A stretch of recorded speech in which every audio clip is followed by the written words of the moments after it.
Hello there, hi. Welcome to Butterfly Effect, a podcast all about interviewing people. I'm your host, Tristan Edelman, and I'm glad we're back. I mean, there wasn't a gap this time, but a few weeks ago there was a 2-week period where we didn't have an episode together, and I got a great guest to come on this week, and it was a fun time. I'll talk about that in a second, but in the meantime, I just want to beseech you again to kind of help me grow this podcast, because part of the way of getting guests on is showing that there's something of value to them. Certain guests that, like, if someone's going to hear it and then they'll go find their stuff and stuff like that. You understand, promotion is kind of a reason why anyone does these kind of shows. So, share the podcast with your friends. Do all that stuff. I don't know. It's hard to say. I'm not good at selling it myself, so it's hard to ask anyone to do it for me or something. But that's how these things grow. But it is growing. I'm glad. The show is growing. I can see a definite growth. It's slow but sure, and I enjoy that. The only thing is, I need guests to keep that going. So another part of that is letting people know that they should come on my show, tweeting at them. That's worked a couple times now. That there's been little setups between people. Friends of mine will be like, hey, you should check out this guy, talk to this guy. And it's worked out. There's been a couple of people that have come on the show via that means of getting someone. So instead of just emailing, their PR person or them or whatever, there's some kind of middleman, because it's people will, if you're trying to sell yourself, like, hey, come on my show, they're like, okay, yeah, obviously you want me on your show because that's there's a bias there or something, I don't know. But when other people outside it say it's a good time, then they're like, oh, maybe people actually do enjoy it and it's a fun time. So yeah, so stuff like that would be a great help. Other than that, I don't know what's been going on in my life lately. I haven't been doing anything. I've been kind of a sad sack, but I have been doing this podcast and working on some other things. I'm excited for where this podcast is going. But I was talking about fun times to be had on the show. Today, I have a fun interview with you. I talked to Max Parker, who is the game guy at Pittsburgh Post-Gazette, a newspaper. Have you heard of those before? So he's the video game columnist at Pittsburgh Post-Gazette, which is an old newspaper, like a very historical newspaper. And I've been familiar with Max's work for a while now. We had done a podcast together for another website that I had written for, and he was a guest on that podcast. And so I was like, you know what, I'll see if Max would like to talk, because I think his angle is interesting, being a video game journalist at a traditional outlet is interesting. So we talk about stuff. His stuff goes into the paper, and he feels like no one reads it, but I assured him that someone must. And of course, all of his stuff is online too on the Pittsburgh Post-Gazette Arts and Entertainment section. So yeah. Great talk. We talk about all kinds of things. Recurring theme is death of journalism, or maybe just how journalism is changing, because I talked about that last week with Scout Tafoya, and then Max and I talked about that as well. So it's something I've been thinking about a lot lately, so that I think that's why it kind of represents itself. But anyways, enjoy this conversation with Max. I had a really fun time. Cool guy. See you on the other side.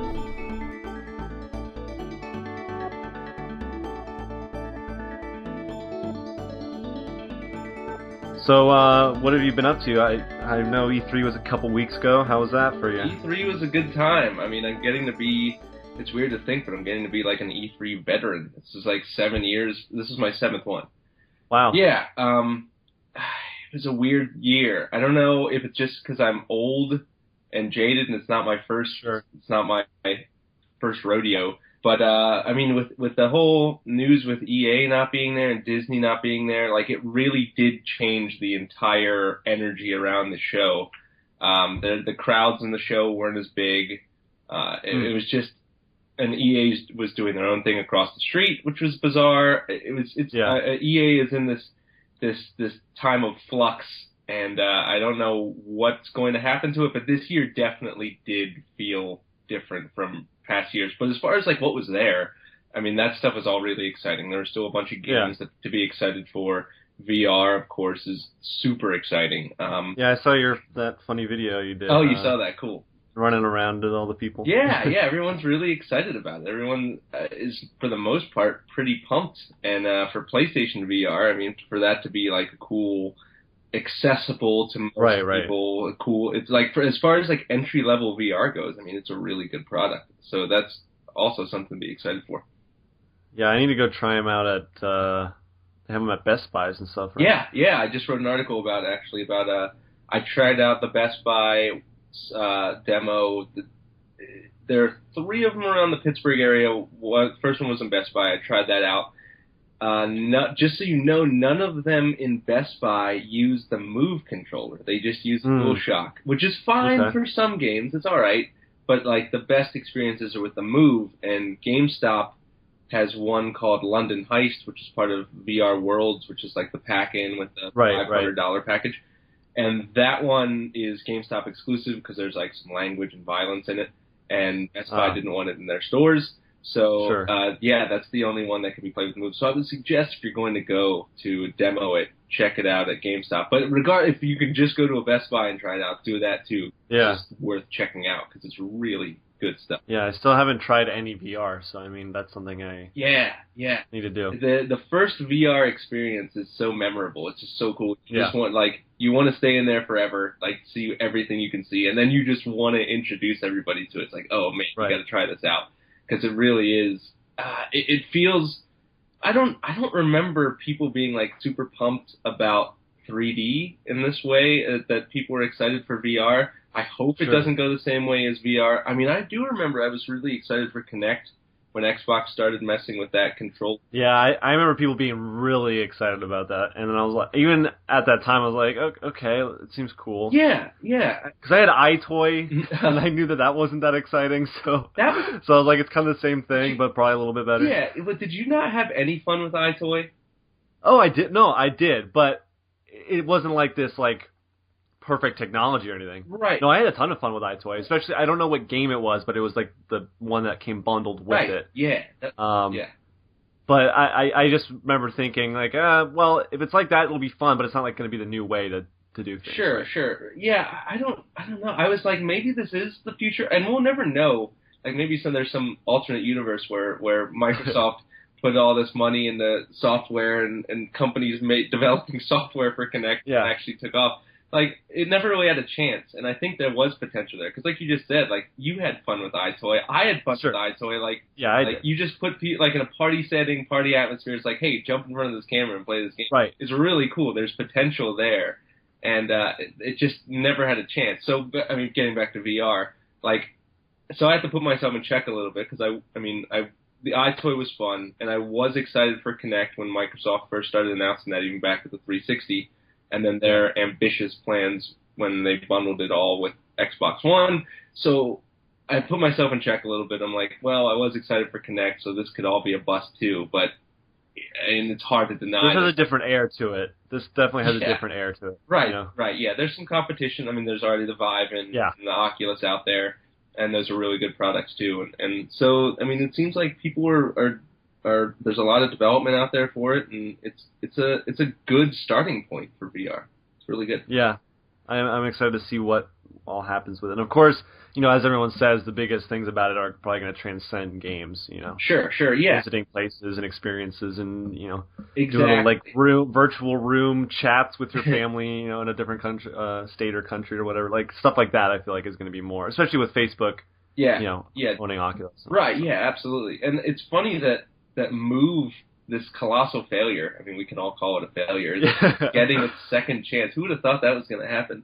Like, actually, I had fun with Sports Champions back in the day, though. To be clear. So did I. Yeah, I had fun with that. I'm trying to think. There was an Olympic game, like an Olympics tie-in. Sure. I know that one. It was like I don't know if it was called Sorcery, but it was something like that. You know, where it was like it's a wizard game. Yeah. You had wands and stuff like that. And So that's gonna be similar stuff for VR. Like people are like, well, what's gonna be the 20-hour experience that you can have in the game with VR? Well, like you don't really. I don't think that's really necessary. Like Or what anyone wants. yeah, right. I mean that'll be cool. I mean Resident Evil, that's going to be a full VR experience, so that'll be fun. But like it's not necessary for VR. Like the VR pack and that VR Worlds, there's like a mech space game that like looks like Metroid Prime and plays like a single player plays like Metroid Prime, which is really cool. There's like an underwater like the Deep. It's called like an underwater exploration. It doesn't even use a controller. I mean, and that stuff is really cool. Like you don't need the epics, like the super long games, story driven games for VR to take off. It can be a series of experiences, and that can be good enough. I mean, at least for the first couple of years. Sure. Yeah. Yeah. It's exciting to see where it goes. But. Yeah, that was definitely the theme of this E3, and it was everywhere. And I can't wait for October. Can't wait for it to come out. Yeah. Well, so you overall, did you have a good time at E3 though, even though you were kind of jaded about it? Yeah, absolutely. Because it seems like you did more. I mean, I don't know. I'm not going to say I follow up with everything you're covering every E3, but it seems like I noticed more stuff from you this E3. Oh yeah, sort of. I mean, there's always just a ton of stuff to cover. I mean, and this was VR is so hard to cover because like you can read all the words that have ever been written. You can watch technically, but you're not really going to get anything from that either. No, absolutely not. I mean, and I specialize in written word, and that's like really you're really at a disadvantage there when trying to describe a VR experience. Yeah. So like you're covering a bunch of VR stuff, and then there's normal games like classic games. Like God of War was one that I covered, and what was Days Gone, and that was there's normal. Oh, and Horizon Zero Dawn. I have to mention that because everybody pretty much called it the game of the show. So there's still E3 was fun. There was still a lot to see. It just seems like things are changing for the show on the whole. Yeah. But yeah, I mean, to get back to your question, there was plenty of stuff to cover, and I don't know, I didn't feel any busier or less busy than I did in years past. Cool. Yeah. That's good, kind of. Depending on how busy you are normally, it might drive you insane again. Sure, but. yeah. Well, did it seem any different from viewing it from a distance? No, so that's what I was going to say earlier, is that EA not being there and Disney not being there, as someone that's not at the show, didn't really affect it. And actually, it felt like, with the announcements that a lot of the people were bringing, at least Microsoft and Sony, felt bigger than some years past, just in terms of the stuff they were showing up. But I think it'll still be around for a while, but you're right. I mean, like it's just how media is going. Everyone wants to control their message and kind of funnel people to their niche thing. Their a la carte, app, an HBO Now app, or see, like every media company of any kind. I mean, papers, the subscription. I mean, that's old model, but I think it's coming back around to that. So sort of, yeah. It's a weird thing where they want to control their message, and for the most part, they can. I mean, Microsoft. Sure, at E3 normally, yeah. Like Microsoft and Sony. I mean, they have their, and even Nintendo completely controls their own thing. It's all pre-recorded and everything. But there's not a huge reason to be there in person anymore. I mean, this is way back, like before when E3 was going, like not even in its infancy. E3 had been going on for years, and there were magazines that covered E3, and they were just like pretty much pre-internet time. So like you would see games, your deadline would be weeks from then, and so you would take your notes. There was no video, there was no point in shooting video because there would be no way to get that to the people. So you're taking pictures for a cover story or some other story for your magazine, and like I said, your deadline would be so far off, so it would just be like a week party of seeing games and like not having to worry about any work. And now it's like you have to be first. Like you're right. Yeah. So you're right. You're at the press conference and you're writing. Like it's stupid to even be at the press conference because you can cover. It actually kind of hinders you in a way to cover. Yeah. The internet is stupid. Like the only edge you have from being there at the press conference is like, hey, I can say that the crowd was super jazzed for this review. Sure. Like that's it. That's all you. And you don't have any stream issues. Yeah, right. From time to time. That's true. Right. There's no possibility of a stream issue happening. But the internet is like, if it exists, it sucks. Yeah, it's bad in the vendors, right? So like, I don't know. I look forward to the day, sort of. I mean, there's a fun energy about E3, so I'm not saying I like really look forward to the day, but there will be a time. It's possible to watch. It's absolutely possible to watch you can watch all the press conferences from home and just do all that, and then like to take it like one half step further and just have the companies send you a demo, like privately send you here's our E3 demo, play it from your living room, and then it'll expire. We'll lock it down in 2 days and it'll be gone. Like you can, so there you can in the digital age. I don't know why E3 is really necessary, but like VR, like you have to be there for it. Sure, of course. So stuff. So there are still reasons, I guess.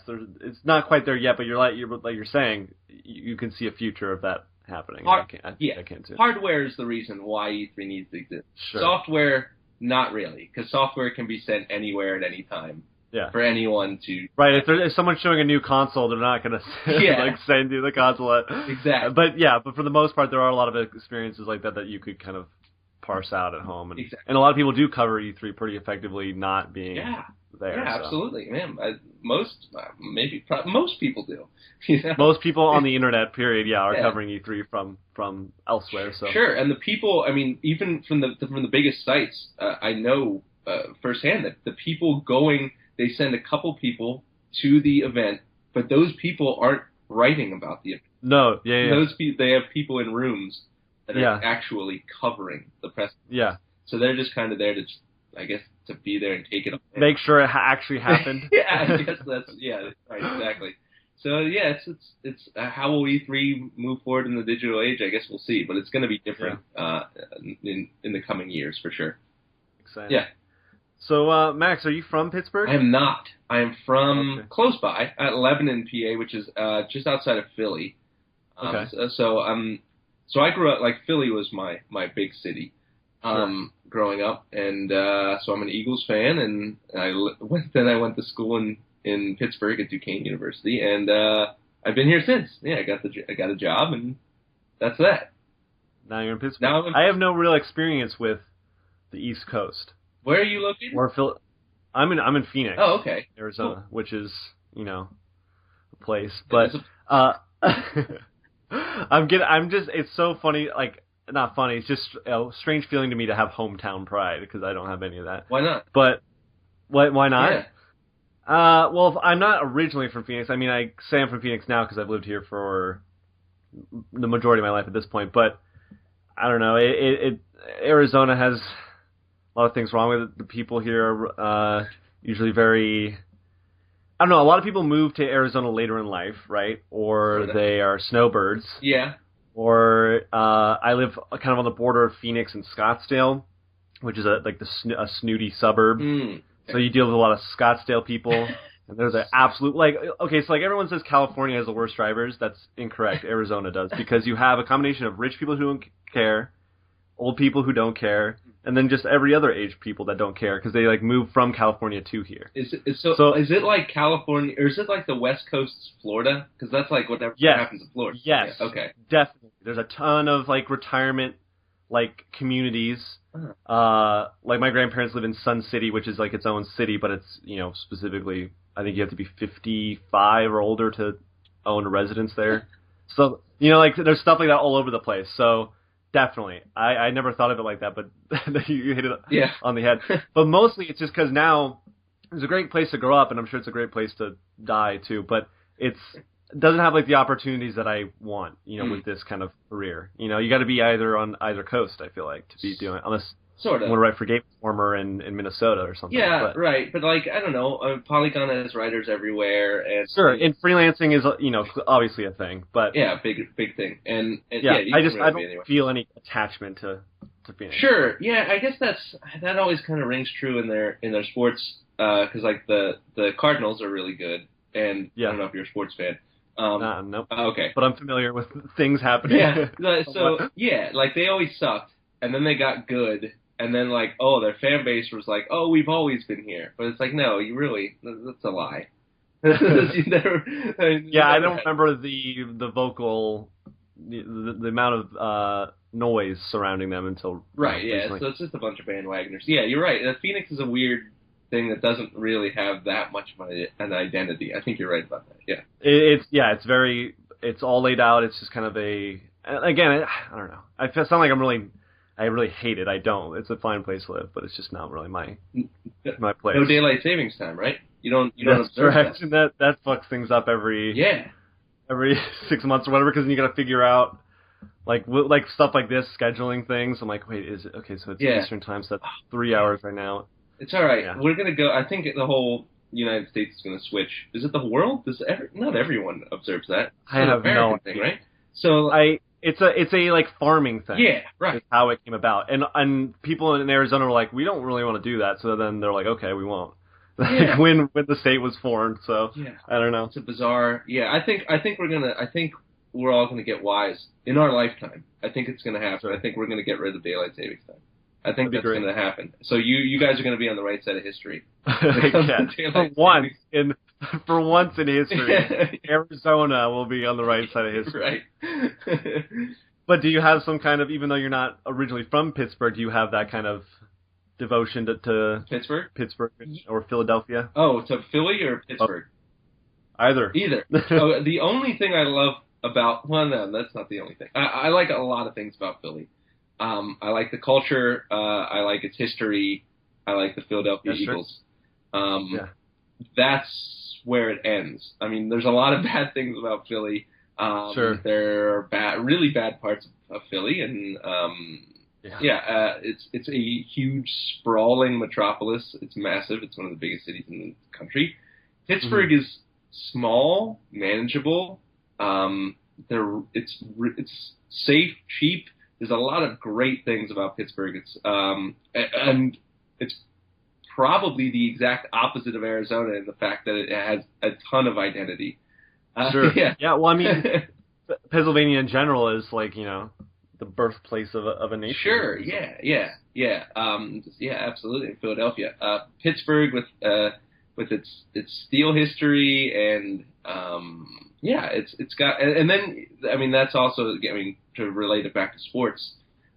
You've got like Pittsburgh fans everywhere. Pittsburgh sports are the only reason why Pittsburgh has 2 daily newspapers. Los Angeles doesn't have 2 daily newspapers anymore. It is 100% because of sports and sports fandom, and just because there are Pittsburgh sports fans specifically everywhere. Like it's not just local, like Pirates, Steelers, Pirates, Steelers, Penguins.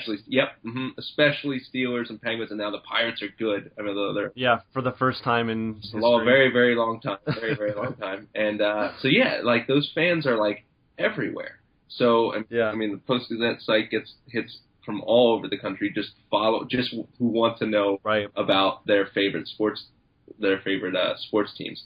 So so I'm not a Pittsburgh sports fans. There are just a lot of things I like about Pittsburgh. So now I'm getting to the point I've lived here long enough where people say like, where are you from? And I don't say Lebanon or I don't say Philly. Like I just say Pittsburgh. So I guess I've gotten to that point as well. Yeah, it's a strange transition. Like there's not like a hard line in the sand. Or it's like no, you gotta you ease into that identity. Well, I think my line in the sand was when I realized I've lived here more than half my life. I'm like, okay, at that point, I think I'm going to give up the fact that I was born in Vallejo, California, and I lived in the Bay Area for the first 8 or 9 years of my life. So oh man, you held out that half the year or half your life. I mean, that's a long time. Yeah.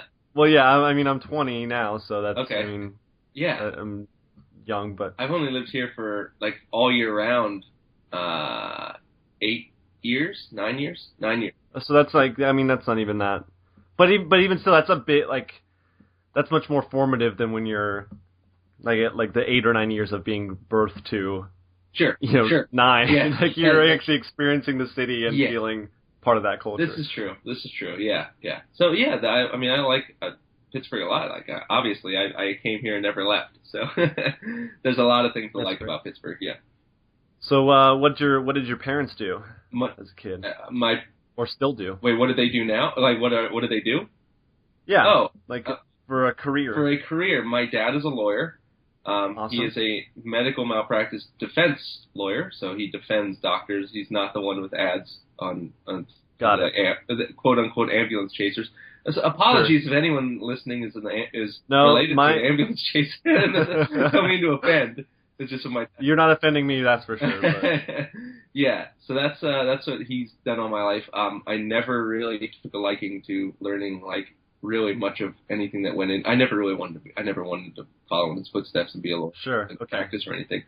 That's why I usually ask this question to see kind of where the seeds of whatever you started to do was. But so that wasn't not that. No, definitely not that. And my mom, she was growing up. She was in politics. She was the mayor of the city where I grew up. When I grew up. Yeah, that was very, very interesting. This is a town like 30,000 people, so like halfway between the town and the city. And then she worked for our previous governor, Governor Rendell, and she did urban economic development. So gentrification, that kind of stuff. Sure, yeah. The nice way of saying that. Right, that's the kind of stuff that she was all about. Got it. Yeah, like bringing small businesses to urban areas.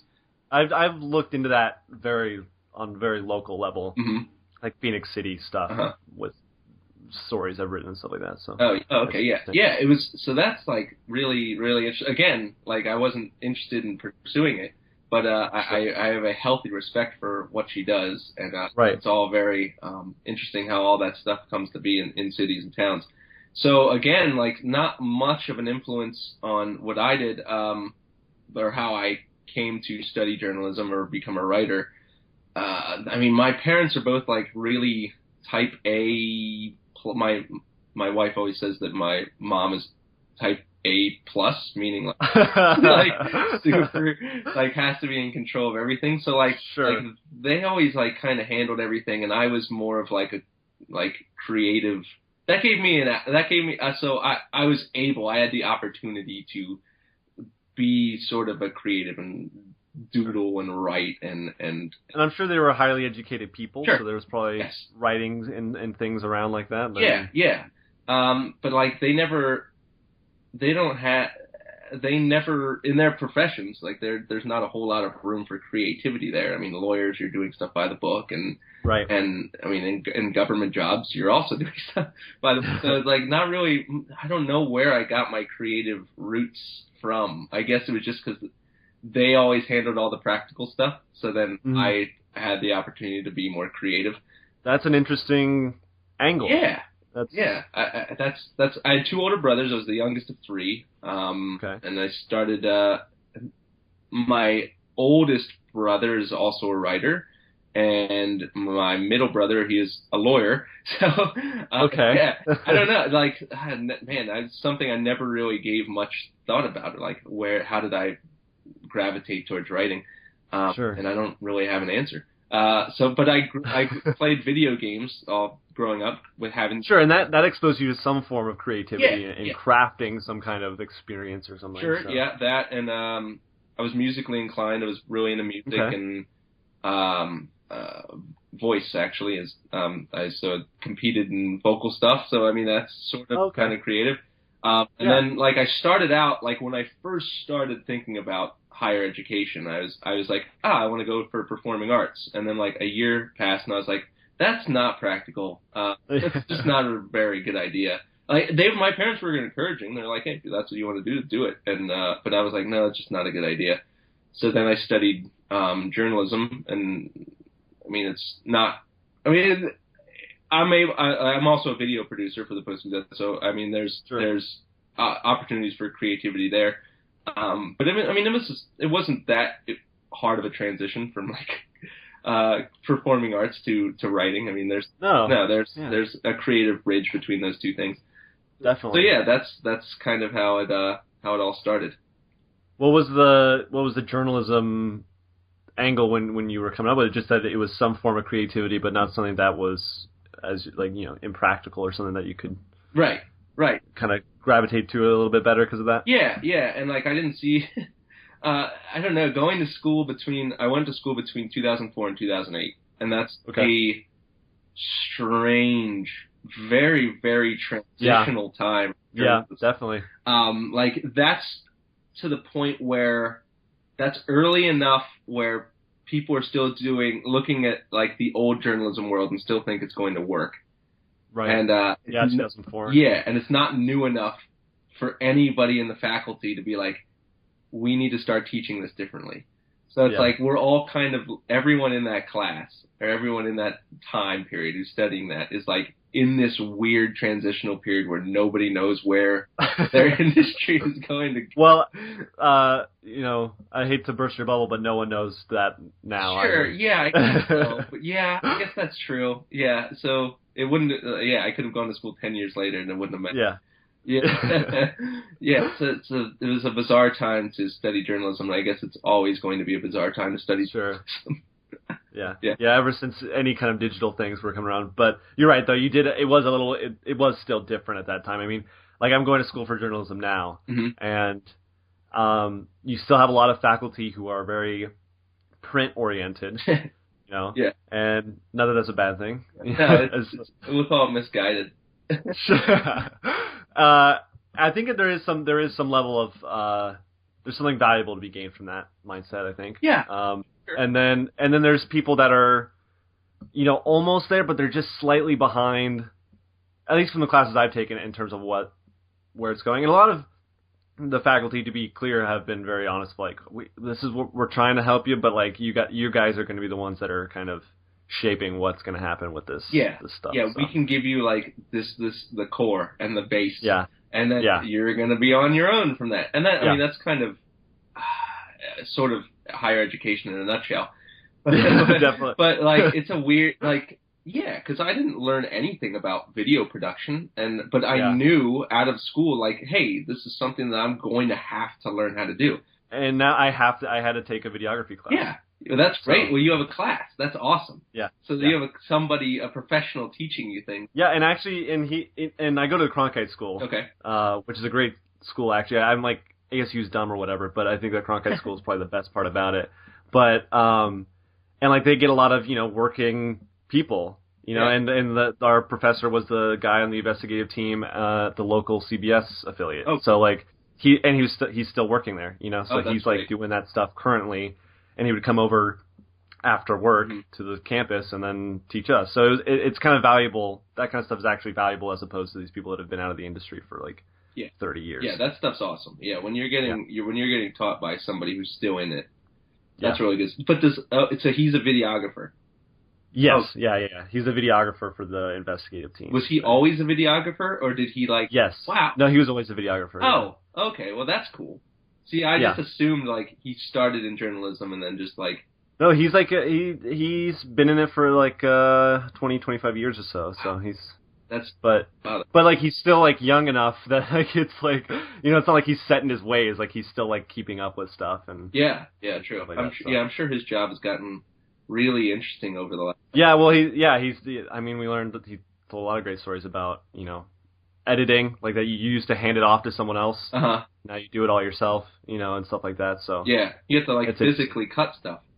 Yeah, that too. Yeah, super bizarre. Yeah, I can't even imagine. No, thank you. But the digital age is like, it makes it super easy to just. I mean, like I taught myself how to video produce. So like, of course, a video that you saw for E3. Like, so yeah, that stuff's really that's exciting, and it's good for our industry because you have to learn all these new things constantly. Yeah. And part of me is scared. I talked about this with my last guest, actually. I just come around to it because I think about it a lot. That this industry is trending downward. I don't know like what the word is, but it's going to a weird place that I don't necessarily like either. Oh, really? Why? You already sound like you're old, but you're 20. I know. This is believe me. Very old mindset to have. Why don't you like? I just. Well, I mean, of course, like with the internet and stuff like that, people are scrambling to be first and stuff like that, which is inherently what they've always done, what everyone's always done. But you make a lot more mistakes that way. Sure. You know, there's a lot less thorough reporting and stuff like that. And this is, you know, kind of hypocritical of me as someone who wants to write about video games, which is not like an important topic necessarily, but like just important journalistic work doesn't seem to be out there as much anymore. And there are great people doing that. Obviously, I'm not trying to say it's all gone. I mean, obviously that stuff's still very important, and a lot of people are still doing that work, but it seems to be less. Of that. Yeah, that's true. It's there, and there are the great people that are doing it. I mean, personally, I lean towards more like the entertainment side of things. Of course. Because I'm not covering world politics.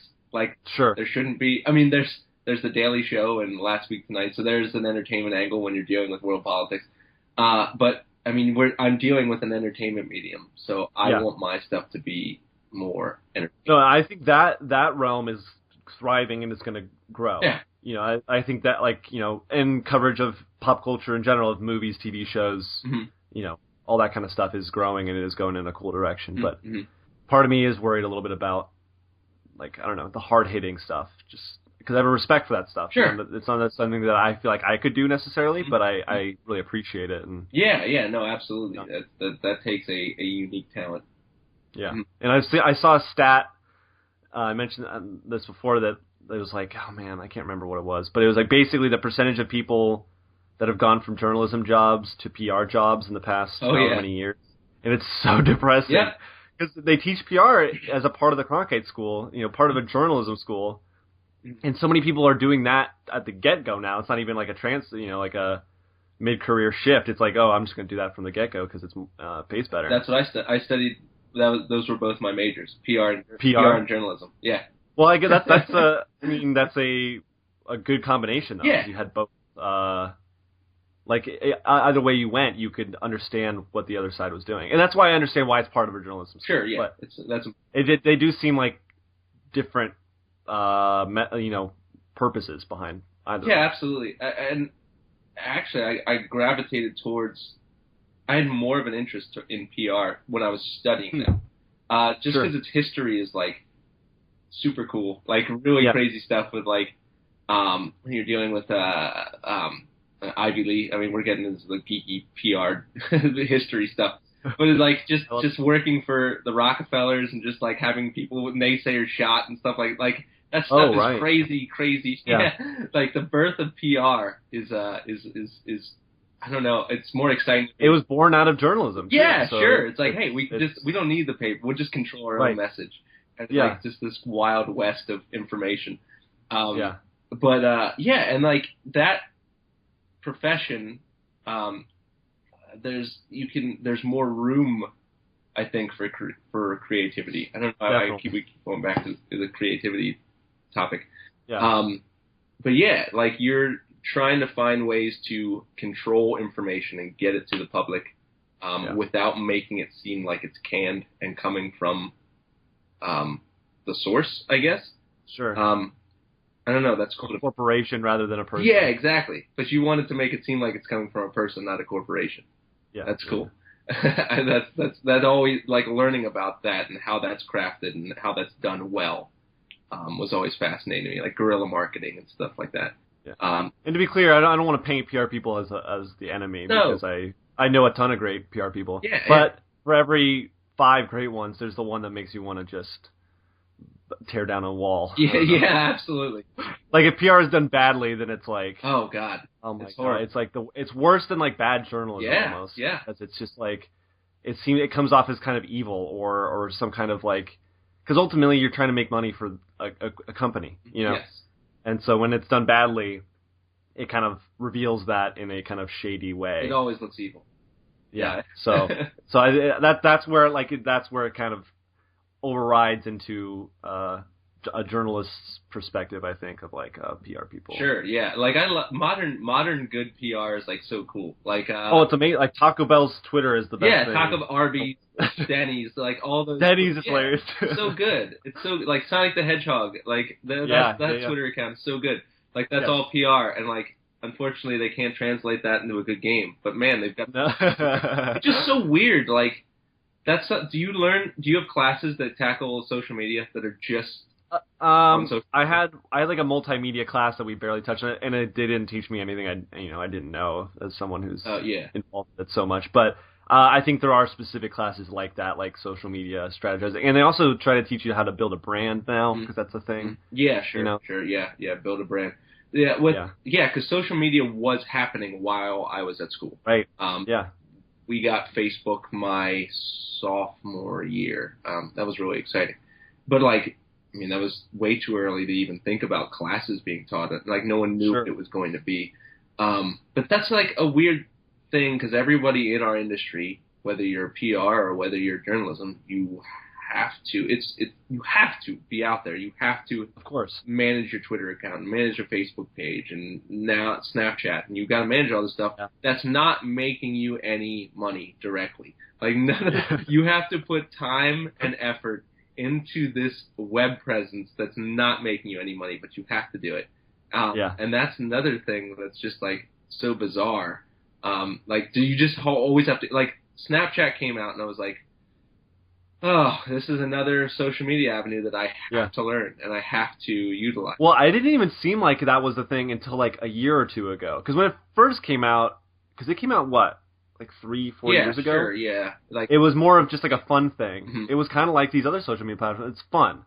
Right. And then it became, people are using it in this way that you're describing, as a platform. Right. Yeah. Like, when as a way to reach people. Yeah, right, exactly. It wasn't a platform at first. It was just a way for people to send dick pics to each other. Exactly, right, yeah.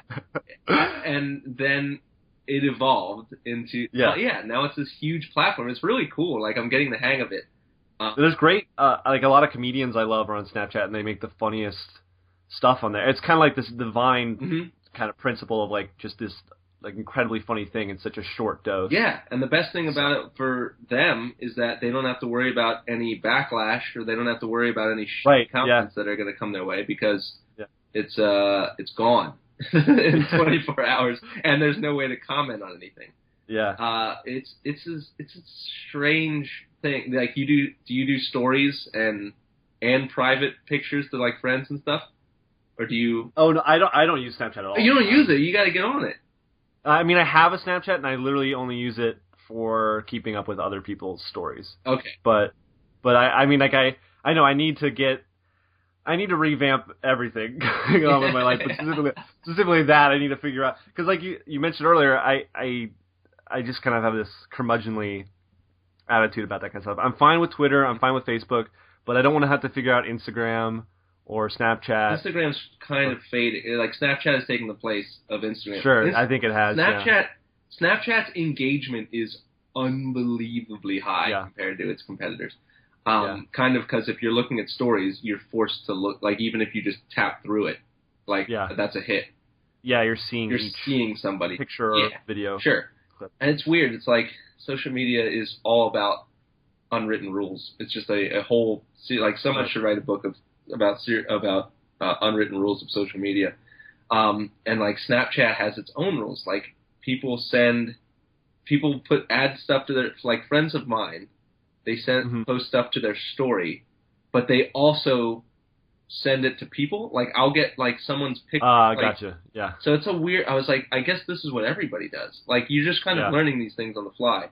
So it's like, I just get someone's picture of a random pint of beer. It's like, oh, this is the best beer ever, or something like that. I'm like, why did this go to me? Like, it's part of your story, but you also sent it to me. Because you can select story, and then you can scroll down and add other send it to. Yeah, and I'm like, this is weird, but I guess this is whatever. But that's the easiest way to get to everyone in your, because if they don't check the story. Yeah, it's bizarre. And there's people who aren't in, like, journalism or anything. They're just sending, I don't know, it's a whole weird thing. And now, and the geotags are huge. I just learned how to And now, which I didn't know, like, I was like, man, these geotags are everywhere. Like, you can, like, there's a cool logo for, like, every part of the city. Anywhere you're at. Yeah. And, like, now I'm learning about this. A friend of mine was just at a wedding, and the groomsmen bought a Snapchat geotag. Yeah, you can make them. Yeah. They're like $15. You can buy it for like $15.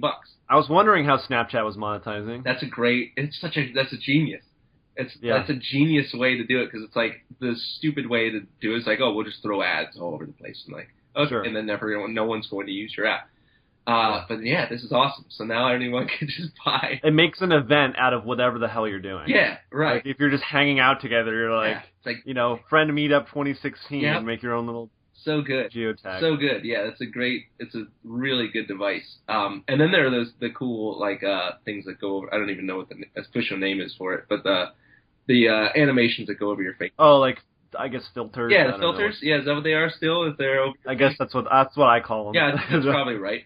And then they're like, those are ads. So you get some weird ones for like a movie poster that turn you into a character. Right. But like no one. I'm sure Independence Day Resurgence was doing something with that because they're fucking everywhere. Oh yeah, probably. I saw that movie. I gave that movie my money. Should I do it? No, don't. It's okay, bad. And I won't. I don't know why I had high hopes because like mixed movies, like movies that have really mixed reactions, I usually like. Yeah, me too. Like, I usually err on the side of positivity. Yeah, I see the glass half full. So, but no, it's a really, really bad movie. It's bad. Okay. Well, I was just because I've seen like viral marketing for that movie, like and kind of like painfully viral. Like not like they're trying to make it viral. It's not a cool Cloverfield thing. No, it's just it's like they're going on to Imgur and going like, "Hello, Imgurians, make sure you're doing this," and it's just like, please. Yeah. Yep. And it was a flop too, apparently. So but it did well overseas. Of course it did. That's how Hollywood. Yeah, right. And it's doing pretty well. Like it already broke 100 million worldwide. It's like 150. Yeah, it'll do well. Yeah. Sure. But they said it sets itself up for a really cool idea for a third movie. So I hope they make enough to make a third because the third movie it's a cool idea. That's all I'll say. Yeah. But anyway, so yeah, social media and stuff. It's a scary world, and it's interesting. Because a lot of this stuff wasn't made for a journalistic purpose, you know what I mean? Like, obviously. And a lot of people use it as a fun thing, but, responsible tweeting as a journalist, stuff like that is probably, is a thing they teach us and stuff like that. So good. Yeah, it's good that you're actually being taught that. And I go, whatever. I'll swear in my tweets all I want. Oh, really? No, don't do that. Don't do that. Well, okay, so, I mean, in this industry, though, how many, like, video game journalist people are, like, tweeting, like, safe things? I am. That's true. I've never I'd say a lot of people are. Okay. To be clear, I'm not, like, tweeting, like, I'm going to murder you to anyone. Right. Or really swearing at anyone or anything like that. But at the same regard, I think a big part of what makes a lot of people successful is transparency of some kind. Yeah. And so I swear a lot. But you can be transparent and not use bad language. That's sure. Absolutely. And it's probably better probably like get good at that. Probably. It makes you sound more smart if you're not swearing. Right. Yeah. There are better words to use. I agree. Yeah. So that was always my belief. Like when I first got on Twitter, I'm like, I just want to swear. I just want to swear all the time. Yeah. But I'm like, now that swears I have done in the recent, because now I'm wondering. Yeah. 'Cause I'm not like doing it all the time. Yeah, well, that's when I'm feeling angry. Yeah, sure. But yeah, like I said, I mean, there are better ways to convey that. Of course. So what was the first gig out of college? Was it the Post-Gazette? It was Bayer Corporation, as in the aspirin. They were headquartered out here at the time. Oh, okay. And I had a long-term internship with them in the corporate communications department. So I was with the head of internal communication and also external communication for Bayer Corporation, for their entire corporation.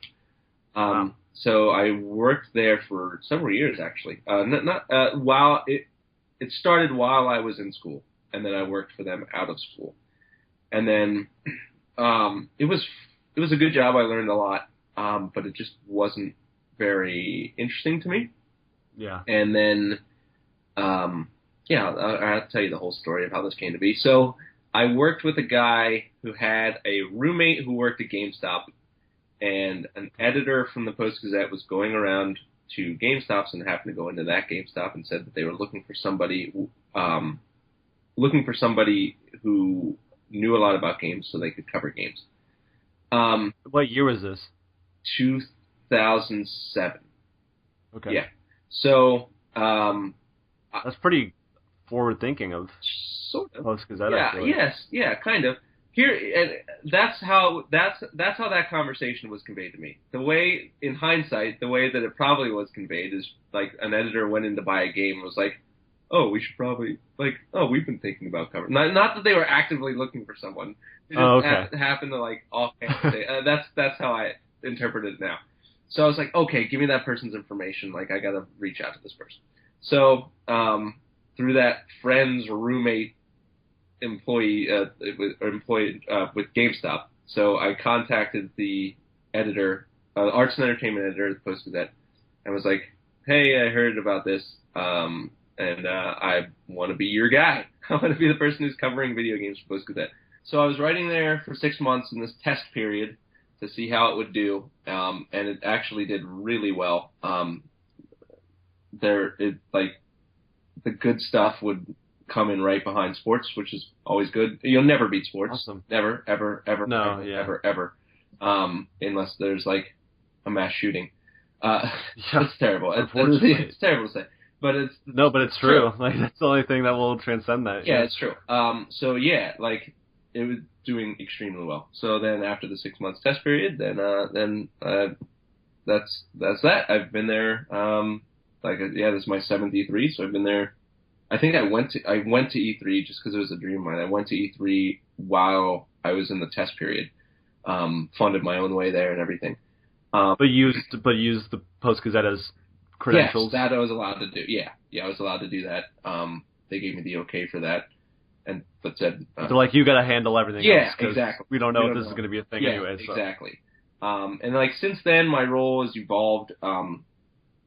I've figured out that like the best stuff that's going to get the most attention is like this sort of creative, like the E3 video you saw, like it has the creative angle. So yeah, definitely. Yeah. So I try to come up with content like that, and more and more video content. I'm a video producer there, and I do the different gaming centric videos. So yeah. That's kind of how that all came to be. And what was the nature of it? Was stuff? I mean, it's mostly digital, mostly on the website. It's both. It's all split. Video stuff obviously is all on the website. Unless the Post-Gazette has some crazy new technology they want to reveal. The Harry Potter newspaper. Yeah. All my stuff is online and in print. And then there's a blog that I handle that's all online. So, what goes in print? Everything that you write, or awesome. Yeah, all the E3 coverage that goes in print, and reviews go. And how? I mean, can you gauge how that does in print? No. Like, I mean, because there's no. No. You don't hear anything from anyone or anything. Sure. Yeah. If like something. Well, no. Okay. I've never gotten a written letter. Sure. No, I've gotten one written letter. From like one that was like a family game or something. I don't even. Was it The Last of Us and the Pittsburgh angle, because it's sort of set in Pittsburgh. Oh, okay. So they really like that, and like maybe an older lady like reached out by letter. No, but like no, there's absolutely no way to gauge if anybody is looking at your article in print. And because I don't know, I said I was glass half full, but not when it comes to anyone looking at my stuff, because. I literally think that when my stuff runs, that it's not seen by one person. That's where is it? I mean, someone see it, but where is it? I mean, Post-Gazette is a big paper. Yeah, sure. So someone's like statistically, someone glanced at it. Yeah, it's like 700,000 subscribers. Somebody, I think, but like, where is it at the paper? It's in. Either the weekend, it's in the Weekend Mag, the column is some Weekend magazine where like previews stuff that's happening and entertainment kind of stuff. Sometimes shows up there. So it can be in the Sunday paper, which is this huge. It's all over the place. It can be anywhere. Okay. So I don't like who. My parents. I've never sat down and read from front page to back page a newspaper ever. I still haven't. I don't know if I have either. And I don't think. Like, I would observe when my dad would read the newspaper, and I don't think he was reading everything. Like, you just skim everything. Exactly. It's the same kind of habit as when you go to, like, your favorite news website, or you look at Google News or something. Like, you're not reading everything. You get the headline, and then you pick out a few details in the body, and then you're out. Sure. And, like, the people reading the newspaper aren't reading. Like, video games. Yeah, I don't think they are. So like, I feel like there's probably kids that are seeing it somehow. No. Like that. No, what that are reading a newspaper? No, but like from the family table, they like see a thing that's got video games. You think the dad is like, hey, check this out, video games in the newspaper? Oh my gosh, are you kidding me? That's such a dad thing to do. Yeah, it is. I don't know. I'm just such a pessimist when it comes to that kind of stuff. I'm like, no one is reading that. Someone is seeing it, but the main thing is that you do well, obviously, online. Sure. Like, yeah. Exactly. Yeah, and it's so bizarre because the PR people are like so jazzed to see their stuff, like see some sort of coverage in print because it's like not there. It's like not a thing anymore. It's something they can hang on a wall. Like, they get super excited about that. So, like, they're really excited to see it in print. And, like, just when I started out, I was excited to see my name in print. Like, that was really exciting. But, like, it's so weird. Like, I don't think it's reaching anyone. I know that's an exaggeration. I know it's probably reaching some people. But, like, it really, in my mind, I'm like, this is going out there. No one's going to see it in print. That's really what I believe. It's definitely not the target demographic or the place where a lot of that kind of content lives, so I can understand that. Yeah.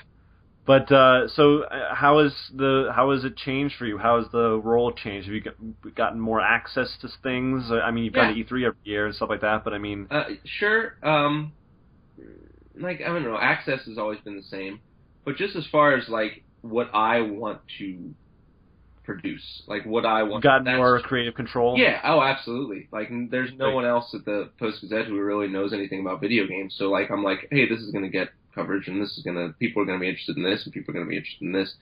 So, no, I have complete creative freedom over what to cover. I mean, sometimes I'm right, and sometimes I'm wrong, and most of the time you're a very dialed-in guy. Yeah, I try to be. I think among my Twitter I follow on Twitter. I think you offer some good insight into things that other people appreciate.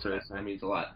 So so I think you're probably picking good stuff. Yeah, I try to. And and then I mean, this video stuff has only been a couple years in the making. But that, like, I've really gravitated towards. You seem like you're having fun with them because you did one in front of a GameStop or Did when we got the new 3DS.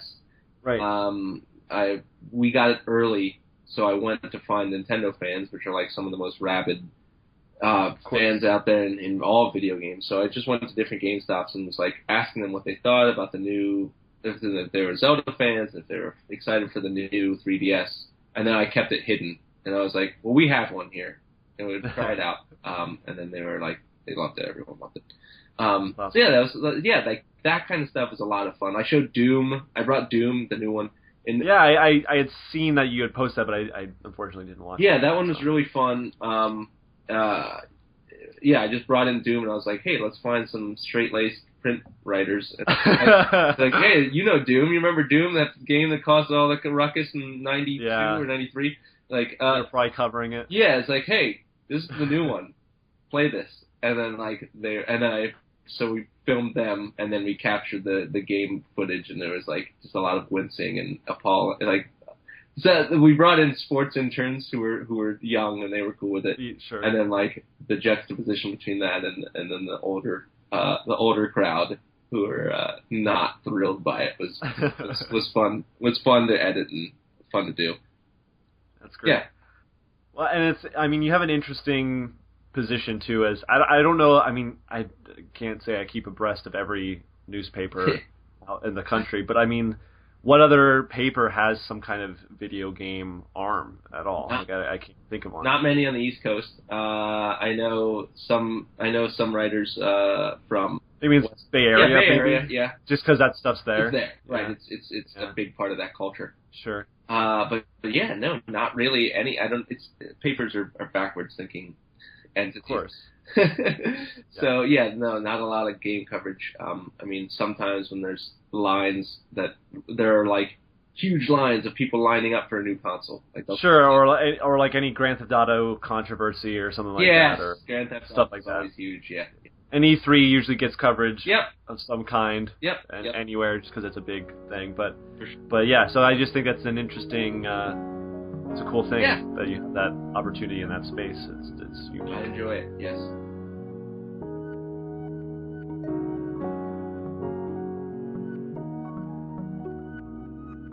right. It was a good one. Probably couldn't tell because I'm such a master editor, but there were a few software issues where my Skype call recorder just decided to stop working in the middle of our conversation. I hate when that happens, but thankfully ended up being clean edits, and we got the show together. So worked out all right. If you know of any good Skype recorders, let me know, because I have Pamela, and it's paid, and it crashes a lot. So that's kind of how do you say, bullshit. So anyways, check out Max's work, of course. Next week on the show, I don't know.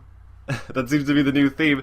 I'm working on getting a lot of people on this show. Last night I was sending emails like a crazy man to many people. So we'll see how that turns out.